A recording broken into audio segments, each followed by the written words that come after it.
கிறிஸ்துவின் கிறிஸ்தவம், இது வாழ்வின் வழி.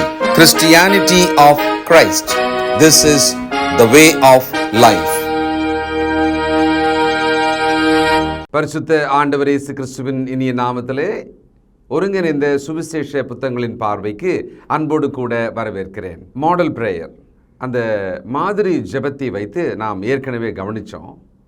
அந்த ஜெபம் பண்ணுகிற விஷயம் இருக்கு இல்லையா, நம்ம தொடர்ந்து ஜெபம் பண்ணணும்னு இருக்கு இல்லையா, அதில் ஏன் நாம் சோர்ந்து போகிறோம்? இதையே நாம் தொடர்ந்து செய்ய முடியல. தேவனிடத்திலே சொல்லும் விண்ணப்பங்களை நாம் எவ்விதமாக நினைக்கிறோம் அல்லது எப்படி செய்கிறோம்? இதை பற்றிய 3 முக்கியமான விஷயங்களை நமது ஆண்டவர் அடுத்தடுத்து நமக்கு சொல்லிக் கொடுக்கிறார். லூக்கா 11ஆம் அதிகாரம் 5 முதல். பின்னும் அவர் அவர்களை நோக்கி, உங்களில் ஒருவன் தனக்கு சிநேகிதனாய் இருக்கிறவனிடத்தில் பாதி ராத்திரியிலே போய், சிநேகிதனே, என் சிநேகிதன் ஒருவன் வழிப்பிரயாணமாய் என்னிடத்தில் வந்திருக்கிறான், அவன் முன் வைக்கிறதற்கு என்னிடத்தில் ஒன்றுமில்லை, நீ 3 அப்பங்களை எனக்கு கடனாக தர வேண்டும் என்று கேட்டான். வீட்டுக்குள் இருக்கிறவன் பிரதியுத்தரமாக, என்னை தொந்தரவு செய்யாதே, கதவு பூட்டியாயிற்று, என் பிள்ளைகள் என்னோடு கூட படுத்திருக்கிறார்கள், நான் எழுந்திருந்து உனக்கு தரக்கூடாது என்று சொன்னான். பின்பு தனக்கு அவன் சிநேகிதனாய் இருக்கிறது நிமித்தம் எழுந்து அவனுக்கு கொடாவிட்டாலும் தன்னிடத்தில் அவன் வருந்தி கேட்கிறது நிமித்தமாவது எழுந்திருந்து அவனுக்கு தேவையானதை கொடுப்பான் என்று உங்களுக்கு சொல்லுகிறேன். இங்கே சொன்ன உதாரணம் ரொம்ப சுலபமாகவே புரியும். திடீர்னு ஒரு ஃப்ரெண்டு வீட்டுக்கு வந்துட்டார். நைட்டு பார்த்தா பாதி ராத்திரி, வீட்டில் எதுவுமே இல்லை அவனுக்கு உணவு கொடுக்க. உடனே பக்கத்தில் இருந்த தன்னுடைய நண்பனுடைய வீட்டின் கதவை தட்டி கேட்கிறார், ஏதோ என்னுடைய நண்பன் தூரத்திலிருந்து வந்திருக்கிறான், அவனுக்கு ஏதாகலும் உணவு கொடுக்க வேண்டும், ஏதாகலும் நீ உன்னிடத்தில் இருந்தால் கொடு. உள்ளே இருந்த அந்த அயலக நண்பன் என்ன சொல்லிட்டான், என்னால் எழுந்திருக்க முடியாது, கதவும் பூட்டியாச்சு, பிள்ளைகள் கூட படுத்திருக்காங்க, எழுந்துச்சு வர முடியாதுப்பா அப்படின்னு சொல்லிட்டார். மறுபடியும் தட்டுறாரு. கடைசியாக இந்த தொந்தரவு நிமித்தமாகவாவது, அவன் ஃப்ரெண்டு அயலக நண்பன் என்ற காரணம் இல்லைனாலும் கூட தொந்தரவு செய்து கொண்டே இருப்பதனாலே, விடாமல் துரத்துவது போல கேட்டுக்கொண்டே இருக்கிறதுனாலே அவன் கொடுத்து விடுவான் என்று சொல்கிறார். இது எதுக்கு சொல்கிறாருன்னா, நீங்கள் தொடர்ந்து தேவனிடத்தில் விண்ணப்பித்து கொண்டிருங்கள். நம்ம விடாப்பிடியாக பிடுங்கி எடுக்கிற மாதிரி அந்த ஒரு விஷயமாக அந்த ஒரு டோனில் சொல்கிறாரான்னா இல்லை. நாம் அவசியமானதை, தேவ சித்தத்தை, தேவன் நிச்சயமாக இதை ஏற்றுக்கொள்வார் என்று நாம் நம்புவதை தேவன்கிட்ட கேட்குறோம். நம்ம பிள்ளைங்க கேட்குறாங்க இல்லையா, இது அம்மாவுக்கு பிடிக்கும் தான், இது அம்மா வேணான்னு சொல்ல மாட்டாங்க, அப்பாவுக்கு நிச்சயமாக இதை செய்ய முடியும், நம்ம கேட்கலாம். அப்படி கேட்கும்போது நம்ம என்ன பண்ணுவோம், கொஞ்சம் பொறுத்துரு, இப்போ முடியாது, கண்டிப்பாக செய்கிறேன், நிச்சயமாக வாங்கி தருவேன் அப்படின்னு சொல்லிகிட்டே இருப்பாங்களா இல்லையா? நாம் பல நேரங்கள் என்ன பண்ணுறோன்னா, ஒரு கோபம் அல்லது வெறுப்பு, உடனே எனக்கு வேணும், அதை நீங்கள் கொடுக்கல அப்படின்றதுனால நாம் முரண்டு பிடித்து அந்த இடத்துல நம்முடைய கோபத்தையோ வெறுப்பையோ வெளிப்படுத்துவோம். அப்படி செய்யாமல், அந்த உள்ள அயலக நண்பன் இருந்தான் இல்லையா, பக்கத்து வீட்டு நண்பன், அவன் ரொம்ப எழுந்திருக்க முடியாது, சலித்து கொண்டு என்னால் இப்போ கொடுக்க முடியாது அப்படின்னு சொன்ன மாதிரி தேவன் இருக்கிறாரா? அதை தான் இங்கே ஆவியானவர் நமக்கு காண்பிக்கிறாரா? நிச்சயமாக இல்லை. இவன் தன் நண்பனுக்காக விடாமல் கேட்ட ஒரு முயற்சி இருக்குது பார்த்தீங்களா, அதை மட்டும்தான் நாம் எடுத்துக்கொள்ளணும். அதை தான் ஆவியானவர் நமக்கு சொல்ல வருகிறார். ஆண்டவர் இயேசு அதை தான் நமக்கு சொல்கிறார். அடுத்தது, அந்த உதவி நடுராத்திரியில் போய் கேட்கும்போது அந்த உதவி மறுக்கப்பட்ட ஒரு சமயம் இருக்கு இல்லையா, கொஞ்சம் வெக்கமாக தான் இருக்கும். அல்லது என்னடா திரும்பி அவனுக்கிட்ட போய் நம்ம என்ன பதில் சொல்ல போகிறோம், நம்ம வீட்லேயும் இல்லை, பக்கத்து வீட்டில் கேட்டும் இல்லை அப்படின்னாக்கா ஒரு மனசு கஷ்டமாகவும் இருக்கும், ஒரு விதமான ஷேம் இல்லை, இதை கூட செய்ய முடியாத ஒரு ஆளாக நான் ஆயிட்டேனே அப்படின்லாம் நினைக்கிற மாதிரி இருக்குமே. பல நேரங்களில் ஜெபிக்கிற விஷயத்தில் நாம் தொடர்ந்து கேட்பதில் ஒரு விதமான வெட்கம் அல்லது தயக்கம் அல்லது சலிப்பு ஏதோ ஒன்று நம்மக்கிட்ட வரலாம். ஆனால் ஆண்டவர் என்ன சொல்கிறாரு, நீங்கள் விடாமல் ஜெபம் செய்யுங்கள், நீங்கள் விடாமல் தேவனிடத்தில் ஜெபித்து கொண்டே இருங்கள். இன்றைக்கு நம்முடைய ஜெப வாழ்க்கையில் நாம் எத்தனை விஷயங்களை எப்பயோ நிறுத்திட்டோம், இனி கடவுள்கிட்ட கேட்குறதா இல்லை, நான் இனிமேல் ஜெபமே பண்ண மாட்டேன், அந்த அளவுக்கு கூட கிறிஸ்தவங்க போயிடுறாங்க.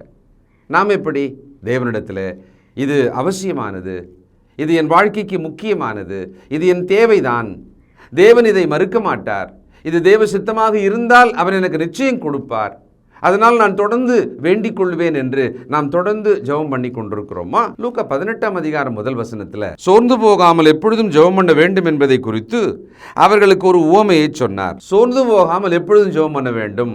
அந்த உதாரணம் ஞாபகம் இருக்கா? ஒரு அம்மா தன் நீதிக்காக ஒரு கடுமையான, எந்த விதத்திலையும் மனமிறங்கவே முடியாத அளவுக்கு இருக்கிற ஒரு கடின இருதயம் கொண்ட நியாயாதிபதியினிடத்தில் தன் வழக்குக்கான ஒரு தீர்வை கேட்குறாங்க, ஒரு தீர்ப்பை கேட்குறாங்க. விடாமல் காலையில் போய் சத்தம் போட்டு கூப்பிட்டு கேட்டுகிட்டே இருப்பாங்க, எனக்கு ஒரு நியாயம் சொல்லுங்கள், எனக்கு ஒரு நியாயம் சொல்லுங்கள், என் எதிராளி விஷயத்தில் எனக்கு நியாயம் சொல்லுங்கள் அப்படின்னு சொல்லி தொடர்ந்து கேட்டுக்கொண்டே இருப்பது நிமித்தமாக அவனும் அந்த நியாயத்தை செய்து விடுவான். அப்போ ஒரு வசனம் இருக்கு, 7ஆம் வசனம், அந்தபடியே தேவன் தம்மை நோக்கி இரவும் பகலும் கூப்பிடுகிறவர்களாகிய தம்மால் தெரிந்து கொள்ளப்பட்டவர்களின் விஷயத்தில் நீடிய பொறுமையுள்ளவராயிருந்து அவர்களுக்கு நியாயம் செய்யாமல் இருப்பாரோ? இல்லையா? நீடிய பொறுமையாயிருக்கும் தேவன் நியாயம் செய்வார்.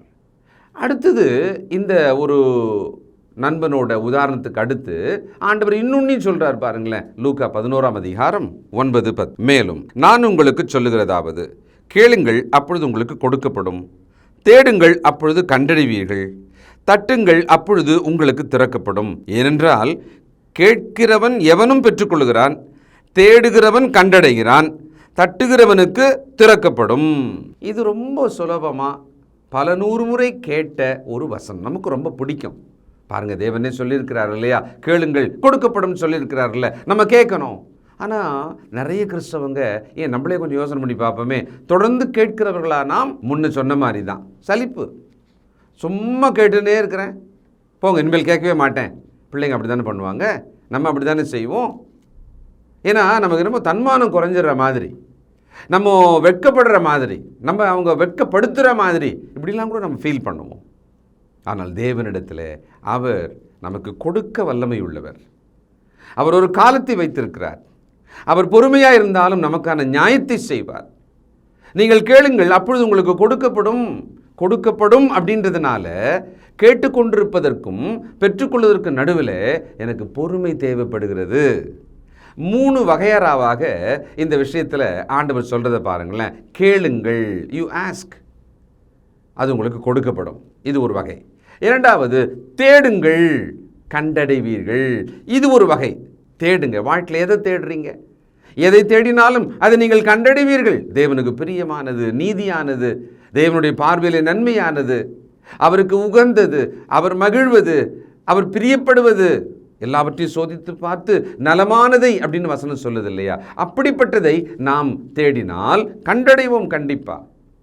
அநேகருக்கு பிரயோஜனமான ஒரு வாழ்க்கை வாழ விரும்புகிறேன் அப்படின்னு நீங்கள் நினைச்சிங்கன்னு சொன்னால் அதுக்குரியதை தேடுங்க. தேவனுக்கு மகிமையாக நான் ஊழியம் செய்ய வேண்டும் என்றால் அதுக்குரிய தேடுங்க. என்னை சுற்றிலும் இருக்கிற மனுஷருக்கு நான் ஒரு பிரயோஜனமான பாத்திரமாக இருக்க வேண்டும் என்றால் அதுக்குரியதை தேடுங்க. தேடினால் கண்டடைவீர்கள். கண்டடையும் வரை தேடிக்கொண்டிருக்கணும். அப்போ நமக்கு பொறுமை தேவை. தட்டுங்கள் அப்பொழுது உங்களுக்கு திறக்கப்படும், இது 3வது வகையில் சொல்கிறார். தட்டுங்கள், நீங்கள் தொடர்ந்து தட்டி கொண்டே இருங்கள். ஆண்டவரே சொல்கிறாரே, வாசற்படியில் நின்று நான் தட்டுவேன், ஒருவன் கதவை திறந்தால் நான் உள்ளே வந்து அவனோடு போஜனம் பண்ணுவேன்றார் இல்லையா? அப்படின்னா என்ன அர்த்தம்? ஒரு பெர்சிஸ்டன்ஸ், நாம் தொடர்ந்து ஒரு விஷயத்தை, அது நல்லது, அது தேவனுக்கு பிரியமானதாக இருக்கும் என்று நீங்கள் நினைக்கிறதை கேட்டுக்கொண்டே இருங்கள்.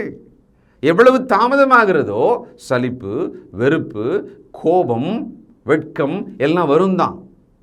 தேவன் நீடிய பொறுமையாக இருந்து நமக்கு நன்மை செய்யும்படியாகத்தான் இருக்கிறார், நமக்கு நியாயம் செய்யும்படியாகத்தான் இருக்கிறார். நீங்கள் தொடர்ந்து கேட்டுக்கொண்டே இருங்க. இன்றைக்கு இதை கேட்டுக்கொண்டிருக்கிற இந்த வார்த்தைகள் காதில் விழுகிற ஒவ்வொருவருடைய சூழ்நிலை எனக்கு தெரியாது. நீங்கள் என்ன மாதிரியான ஒரு அவசர தேவையோடு இருக்கிறீங்கன்னு எனக்கு தெரியாது. நீங்கள் தொடர்ந்து எதை ஜெபம் பண்ணி கொண்டு இருந்தீர்கள் என்று எனக்கு தெரியாது.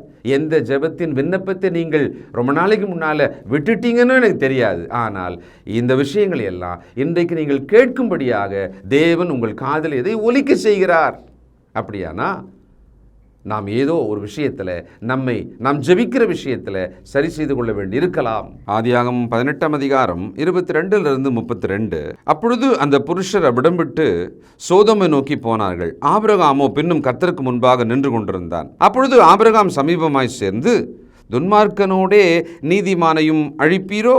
பட்டணத்துக்குள்ளே ஒருவேளை 50 நீதிமான்கள் இருப்பார்கள். அதற்குள் இருக்கும் அந்த 50 நீதிமான்களின் நிமித்தம் ரட்சியாமல் அந்த ஸ்தலத்தை அழிப்பீரோ? துன்மார்க்கனோடே நீதிமானையும் சங்கரிப்பது உமக்கு தூரமாயிருப்பதாக. நீதிமானையும் துன்மார்க்கனையும் சமமாய் நடப்பிப்பது உமக்கு தூரமாயிருப்பதாக. சர்வலோக நியாயாதிபதி நீதி செய்யாதிருப்பாரோ என்றான். ரொம்ப துணிவு வேணும். ஆபிரகாம் என்கிற ஒரு நரனாகிய மனுஷன், இந்த மாமிச மனுஷன், சர்வ வல்லமையுள்ள, ஏன்னா அவரே சொல்றாரு, சர்வலோக நியாயாதிபதியாகிய. என்ன மாதிரியான ஒரு வார்த்தை பாருங்களேன். அது எபிரேயத்தில் சொல்லும் பொழுது எவ்வளவு கம்பீரமாக இருந்திருக்கும் இல்லையா? அது தெரிஞ்சுக்கிட்டே தன் சகோதரனை காப்பாற்றும் அந்த பாசம், அந்த அன்பில், அந்த சகோதர ஸ்நேகத்தில் அவர் தேவன்கிட்ட முறையிட வருகிறார். இது உங்களுக்கு தெரியும் இல்லையா? இந்த பகுதி 50 பேர், அப்படியே கொஞ்சம் கொஞ்சமாக குறைச்சிக்கிட்டே வருவார். கடைசியாக 10 பேர் இருந்தால் அழிச்சிருவீங்களா? அப்போ தான் தேவன் அது வரைக்கும் கேட்டுட்டு இருந்துட்டு அடுத்த ஸ்டெப், அந்த ஆபிரகாமுடைய உள்ளத்தின் வேட்கை, அந்த ஆவலை, அந்த விண்ணப்பத்தை அவர் நிறைவேற்றினார். தேவ தூதனை அனுப்பி லோத்துவையும் அவனுடைய குடும்பத்தையும் அந்த பட்டணத்தினின்று வெளியே கையை பிடிச்சி இழுத்துட்டு போய் வெளியே விடுறார். பாருங்களேன், நாம் தொடர்ந்து தேவனிடத்தில் நம்முடைய விண்ணப்பங்களை சொல்லிக்கொண்டே கேட்டுக்கொண்டே இருக்கலாம். நாம் எவ்வளவு தூரத்துக்கு தேவன் மேலே நம்பிக்கையோடு, அந்த நம்பிக்கையை இழக்காம விசுவாசத்தோடு, விசுவாசத்தில் தளராம கேட்கிறோம் என்பதை அவர் பார்க்க விரும்புகிறார். 2 கொரிந்தியர் 12ஆம் அதிகாரம் 8வது வசனம். அது என்னை விட்டு நீங்கும்படிக்கு நான் 3 தரம் கர்த்தரிடத்தில் வேண்டிக் கொண்டேன். அதற்கு அவர், என் கிருபை உனக்கு போதும், பலவீனத்திலே என் பலம் பூரணமாய் விளங்கும் என்றார். ஆகையால் கிறிஸ்துவின் வல்லமை என்மேல் தங்கும்படி என் பலவீனங்களை குறித்து நான் மிகவும் சந்தோஷமாய் மேன்மை பாராட்டுவேன். அப்போஸ்தலனாகிய பவுலோட அனுபவம் 3 முறை தன்னை குத்தி கொண்டிருந்த தாங்க முடியாத ஒரு முள்ளை குறித்து, அது தன் சரீரத்தின் ஒரு உபாதையாக இருக்கலாம், வேண்டிக்கிட்டாராம். பதில் என்ன வந்தது? இந்த முள்ளை எடுத்துட்டம்பா அப்படின்னு சொல்லலை. அதுக்கு பதிலாக என்னுடைய பலம் உன்னில் விளங்கும் என்று சொன்னாராம்.